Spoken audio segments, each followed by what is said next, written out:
there's not one of us, be us 10 years of age or 80 years of age, that don't understand how important mental health is now, and good mental health. And we've always done the good physical health is the most important thing, but they go hand in hand now, and the world needs to understand that. Hey folks, there's a wonderful event happening next year over the June long weekend from June 7th to 9th. The Bali AFL Masters is taking place, and the SA team will have men's sides in the over 35s, over 45s and over 55s. If you want to join in the fun, check out the Southern Slugs Football Club Facebook page. Well, what a pleasure it is to have Sarah Game and also Chris McDermott, or Bone as you're better known, back from the footy days on Sports Legends with Bevo. Thanks so much. Good to see you, Bevo.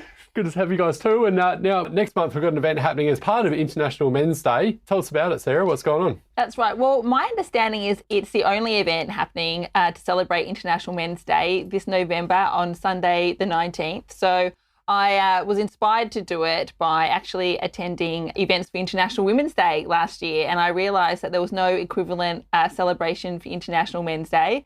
And so this year I decided that we'd do our own one at the Glenelg Football Club.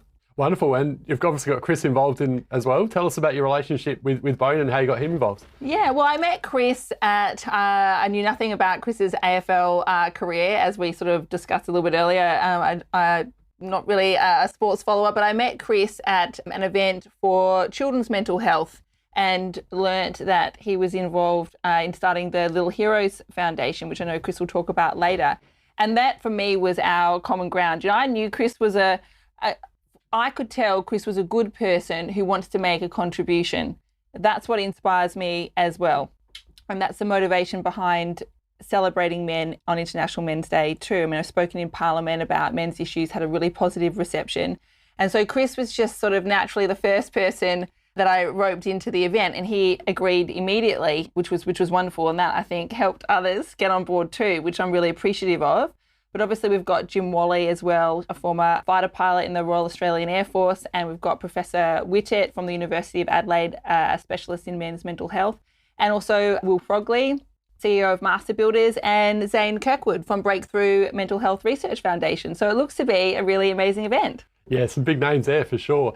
And Bone, tell us about, must be pretty excited about being involved as well. And yeah, look, it's great. I mean, Sarah and I got to meet each other. We were at KPMG, I think it was, with the mental health evening that we put on there. And some people you click with and you get a good feel about, and I'm very much a gut feeler, and we had some great things in common. So, I'm happy to help wherever I can. I think it's a really good event. The men's event's really important. Great to have it at Norwood Footy Club. Zane Kirkwood's been one we've been able to help get into the event, and his history in that mental health space. And, he's a kid that's had to overcome a lot of hurdles, and it's a great story at the end, but he'll really add to the day. 150, 180 people on a Sunday afternoon when most people are doing something else. So I think it's a really, really great result, and hopefully the start of something bigger, that this can be an annual event, that we can take it to bigger places and put on even more guest speakers and make it more beneficial for, I guess, the people that you're trying to inform, to help along the way. And I think there's not one of us, be us 10 years of age or 80 years of age, that don't understand how important mental health is now, and good mental health. And we've always done the good physical health is the most important thing, but they go hand in hand now, and the world needs to understand that. Yeah, well said, especially with the whole COVID situation. That, there's been so many situations, hasn't there? People having mental health issues, and, the suicide rates and what have you have just increased dramatically over the years. So you're right, it's just never been so important. And Zane, you look at Zane and you think on the outside, such a happy, positive guy. I've had him before on Legends with Bevo. But yeah, you really don't know. And that's a perfect example of what people are going through until they come out and talk about it. Beautiful kid. I mean, a ripper kid who's got a real story to tell, and he's just got himself in a space where he can go and tell the story now, and tell it with confidence and not have repercussions from him telling his story. So he's learned to be able to embrace that with, John Mannion from Breakthrough Mental Health Research Foundation. Zane works there. So there's no better person in the mental health space than John Mannion. He's been in it for 38 years. So really good partnership. Zane's doing some great things, running the New York Marathon in the not too distant future as well. So, oh, wow. He's doing a lot, and I think it's a name that we're going to hear a lot about over the next 20 years. No, well said, absolutely. And Sarah, you're obviously a politician for One Nation. Explain your role there and how you sort of got into politics and what you enjoy about it. Well, I'm loving it. I guess I've always wanted to lead a meaningful life and make a contribution. I know that might not go hand in hand with politics in a lot of people's mind, but before politics, I was a teacher and I taught in really disadvantaged schools overseas, and I was also a veterinarian. So certainly that was always my motivation. And when I got this opportunity, I just saw it as a way of being able to expand my passion for various interests, so mental health and wellbeing, and also education. And I'm really enjoying it. I think you can't complain. It's a highly privileged job. Obviously, it has certain stresses, but when you look at what people are going through at the moment with the cost of living crisis, I certainly am grateful for my position and all the people that I'm getting to meet, like Chris, and to be able to actually do an event that's meaningful, like the International Men's Day. A lot of people want to do these things and would make these contributions if they could. And I'm lucky enough that I've got access now to people who help me do these things. So it's great. And Chris, let's talk about your career as well. No. Let me find out about your career, Chris, that I know nothing about. While we're together. I don't know anything about Chris's career. I know, he's too modest. 14 state games, 227 games of the Bays playing league footy, and 117 games of the Crows. That's a pretty good resume, Bone. Means I'm old.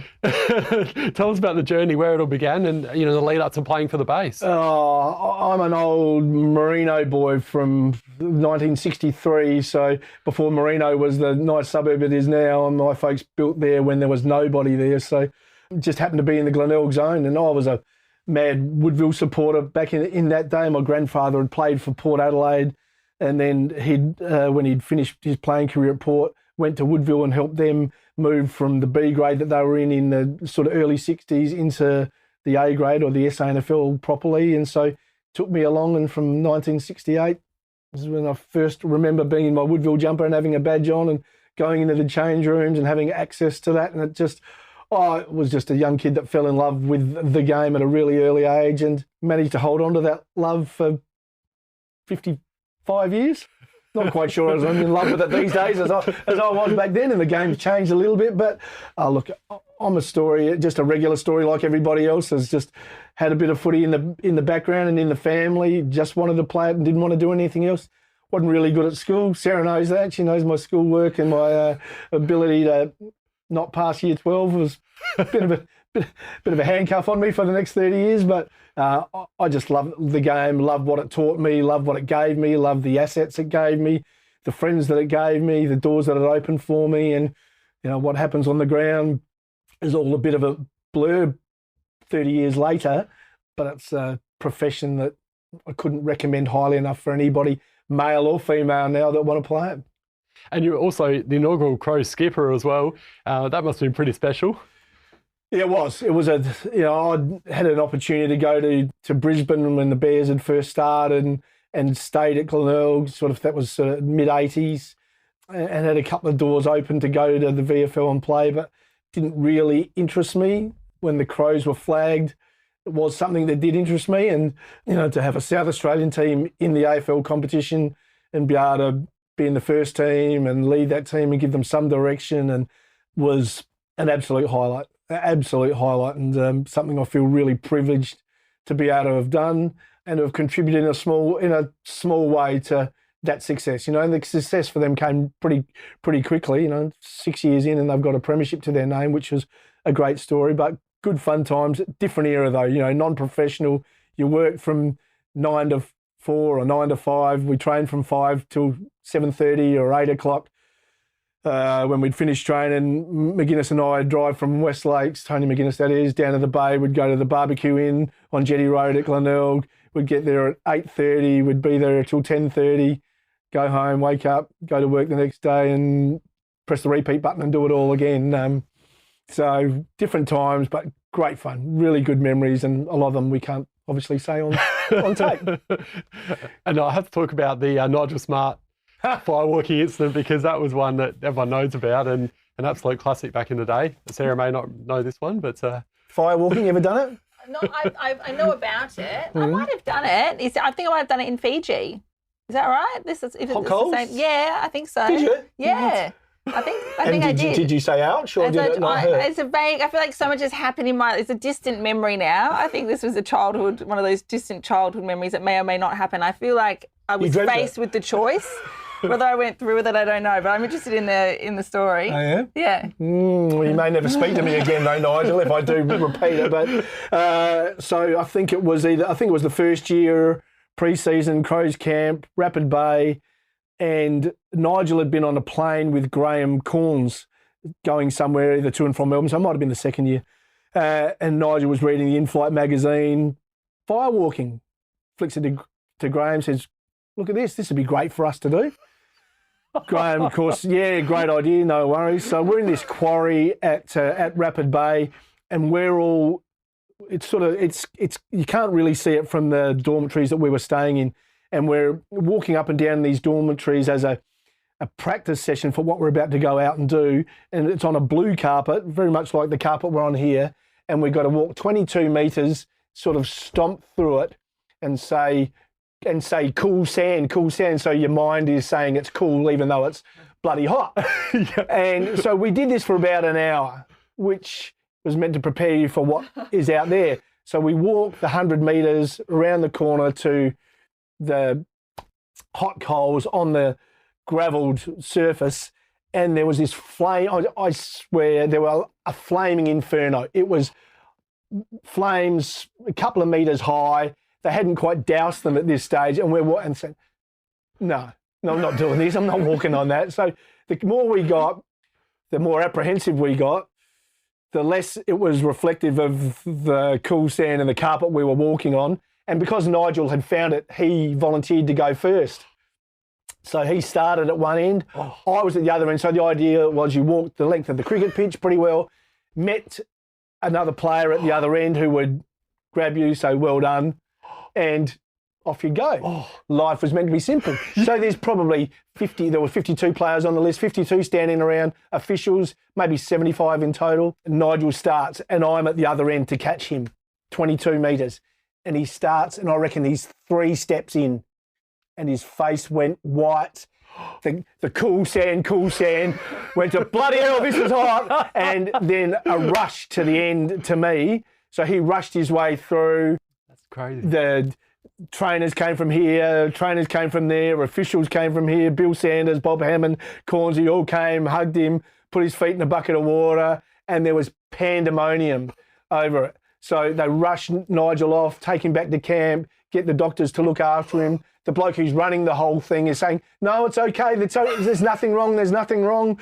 And then he does it himself, good as gold, but it got shut down, so nobody else got a chance to do it. I'm not surprised. Well, the moral of the story was Nigel's feet weren't that bad, and while we had a trial game the next weekend, he didn't play, but he had a couple of small blisters on his feet. I can just imagine. There might have been just a bit of, bit of panic on his behalf that sort of destroyed it for everybody, but it was one of our less gracious moments in the history of the Adelaide Footy Club. Hey, but it's a memory to always look back on, isn't it? And everyone loves talking about it. We did break arrows in our neck the following year, though, which was fantastic. So now this is something you can do. So you had to put the point of the arrow in your neck, proper arrow, so that long. Somebody had put their hands on the other end, and you had to walk towards the person and bend the arrow and snap it. Who comes up with these ideas? I'm telling you. Doesn't sound like fun. No. I'm telling you, having done it, and I was lucky enough to be the first one to do it because Nigel wasn't going first after what happened last time. And it gets to this point where you think, I don't know about this, and whether I'm going to take the next step, because you know the next step is going to make it snap, but it also feels like the next step is going to make it pierce your skin. Yeah. And a couple of blokes did, nick a little and start to bleed a fraction. But it's a really, really great test of your mental capacity to push through that moment of doubt, snap it, and everybody did it. It was phenomenal. We played Hawthorn. Sorry, I'm hogging. No, I just missed. We played Hawthorn that next week. You might remember this at Amy Stadium.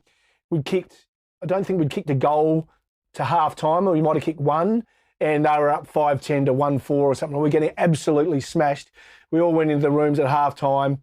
and there was this weird, calm, it's okay, no panic, where there's normally chaos and Cornsey yelling at us and, yeah, bloody hopeless you blokes and what that. There's this real calm in there, like, it's okay, we haven't been good, but it's all right. And we went out and we won and kicked 10 goals to nothing in the last half.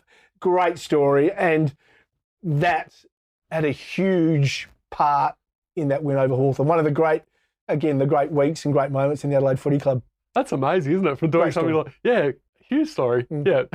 Sorry, I'm not finished now. Sarah, back to you. That links with mental health and so on, doesn't it? Because 100%. having that belief in yourself and having that success and that confidence, isn't it? That's what you're talking about. Push on. We could do it at your lunch. You're going to do some arrow snapping. Get you the do it, Chris. out. I'll get you up.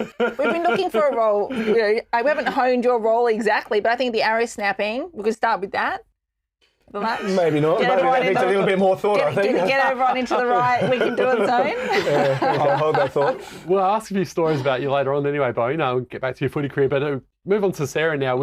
Let's get to the really important thing, and that is legacy, because that's a really important part of your life there and something that's close to your heart, and also where the funds are going for International Men's Day event next month. Explain more about this. I am so excited to have Legacy as our charity for the International Men's Day.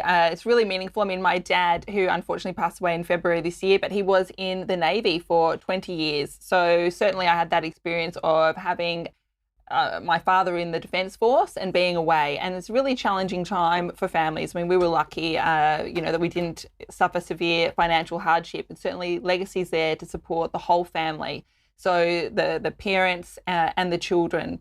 Also, it's very dear to one of our speakers, Jim Wally, who lost his father at the age of 9. And he told me that it was Legacy that stepped in and allowed him really to carry on with his schooling and supported his mother. So it's really significant, and it makes me feel really grateful, actually, that we can help raise money for such a good charity.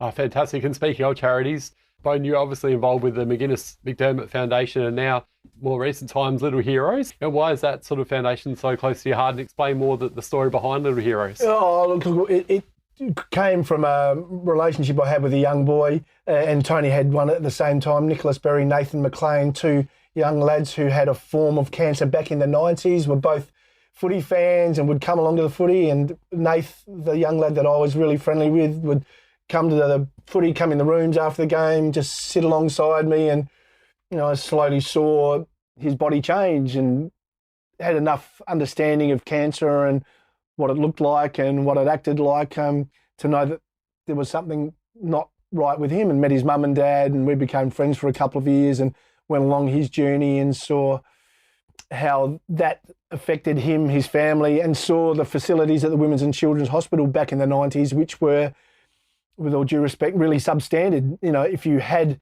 cancer or you had a serious illness, if you weren't in Melbourne or weren't in Sydney, you just didn't get the best of treatment. And over here, you'd have to wait 6 weeks if you wanted to have an MRI to see where the cancer was, to see what the doctors were dealing with. As a footballer at that stage, if I hurt my knee and need an MRI, I could get one within, the next day. I could go and have one, have the results back straight away, and just didn't seem fair to me. So the idea of McGuiness-McDermott Foundation and Tony and I was to bring our facilities here at Adelaide up with the rest of the country and surpass them if we could. And I think we were able to do that. We had 2 MRI machines. We built an endoscopic operating theatre in there. We put a new playground in there. We built a robotic rehabilitation centre in there as well. So all these things that other countries came over to see in the end, and we could brag about, and Adelaide could brag about their Women's and Children's Hospital, the facilities that they had there for their kids. So great success story.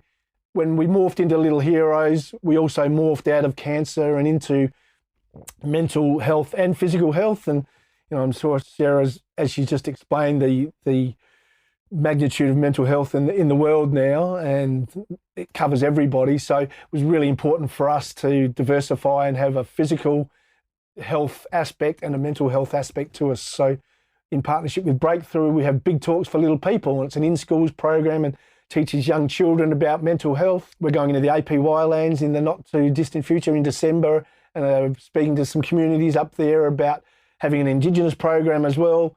The program's also gone over into Turkey after their earthquakes in recent times, and the schools have adopted it over there, given the troubles that they're having. And we're also speaking to the education department in China about the possibility of morphing it into Mandarin and having it used over there. So it's through Flinders Uni. They're the brainchild behind it. Professor Philip Slee is an absolute genius, and we're lucky to be able to financially support it and get some kudos for it. But that mental health part is huge now, and I come from a non-believer in an old age where, you know, it wasn't spoken about, it wasn't a thing. Now it's a thing and a serious thing, and glad to be on that journey with them.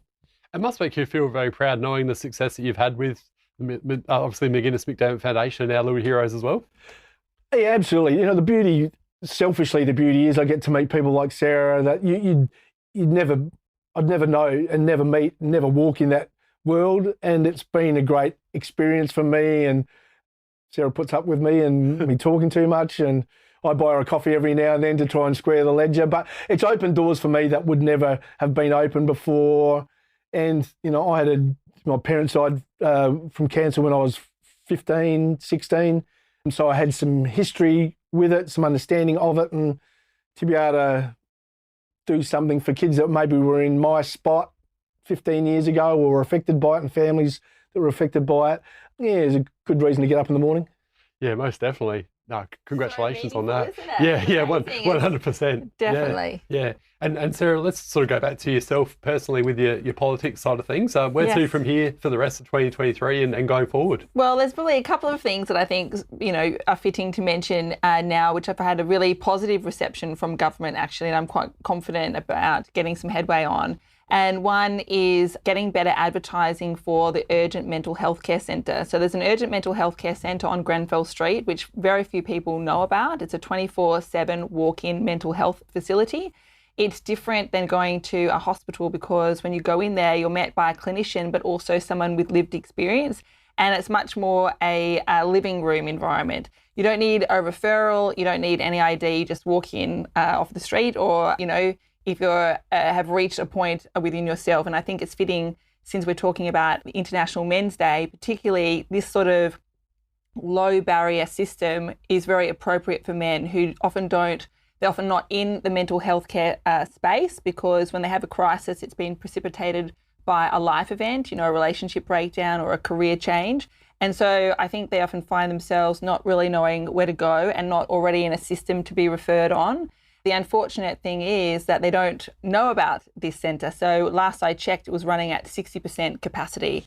And so I'm in talks with the government at the moment about having a targeted advertising campaign. So veteran groups, relationship mediation groups, job seeking agencies, so that we're making sure the people that need this centre are aware of this centre. So that's on my agenda.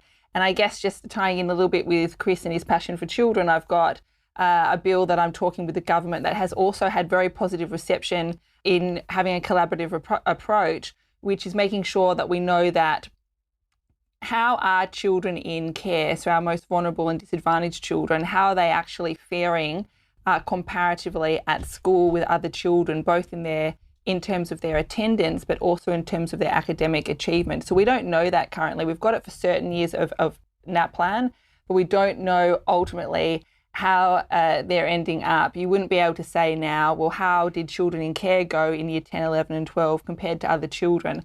And I think that having that information available is the first step to changing the outcomes. So they're the top two probably on my agenda at the moment. And obviously it's a sports podcast that we're on today, and you're not the biggest sport. You certainly admitted before that you're not the biggest sporting person, but last year, and I know this event next month is going to be at the North Footy Club, and that's right. And that's obviously the club that you got involved with the last couple of years. And your very first game was the grand final last year, when Norwood came from behind to beat the Roosters in what was an epic grand final, the SANFL grand final last year in 2022. That's right. So I'm definitely making a commitment to try for my son. We spoke earlier. I've got 3 children: a son who's 8. And my daughter's 7 and 5, and my son is a sports fanatic. So I certainly feel now, as his mother, that I need to skill myself up, in what's going on. So we went along to that premiership game, and I think that's his expectation now, that all football games are like that. But we were hugely impressed. And as you know, Norwood were certainly trailing behind for most of that match, but, they turned it around in the last few minutes. So it was really exciting. Yeah. So going forward, we might see you becoming, more of Norwood, you'll find me down Norwood Football Club. You want to know where I am. Yeah. I think it'd be fair to say we need to work on a football vernacular, though. The terminology is not quite right. Not quite right. I've only been to 1 or 2 games. Broaden that a little bit. Yes, We'll take it down to Glenelg Oval and get our educated. Yeah, exactly. Especially, obviously, speaking of that, big premiership this year for the Bays, must it be? Fantastic. Yeah, well, because we know we're not normally good that last day in September. It's normally when we less successful than successful, but great from, obviously got a really good environment down there at the moment. Peter Carey doing some great things off the field and on field, really got themselves organised. So fantastic to see. I mean, I think the footy world, especially at that level, with the emergence of the women's leagues, and I think, have a bit to do with the amateur leagues as well, is really, really strong at the moment. So great to see. No, it's heading in the right direction for sure. And 14 state games as well you played. Obviously we don't have State of Origin, unfortunately, at that AFL level anymore, but what was it like playing against and with some of the best players of all time? Yeah, I think it's one of the great tragedies that the game can't find space for that state-based competition, because I was lucky to play in the MCG 1993. Some of your listeners and watchers will remember, South Australia, Victoria, 30 years after they'd won in 63 at the MCG, to do it again, and with Brereton and Dunstall and Lockett and Ablett and those sort of blokes. Again, talk about great moments and moments that stick in a clouded brain. Definitely one of them. Great footy. But it was an era when you could bend the rules just a bit too, and that was always the fun part. Yeah, and it was a brutal era of footy as well, mind you. It was brutal. But and the beauty was it was brutal.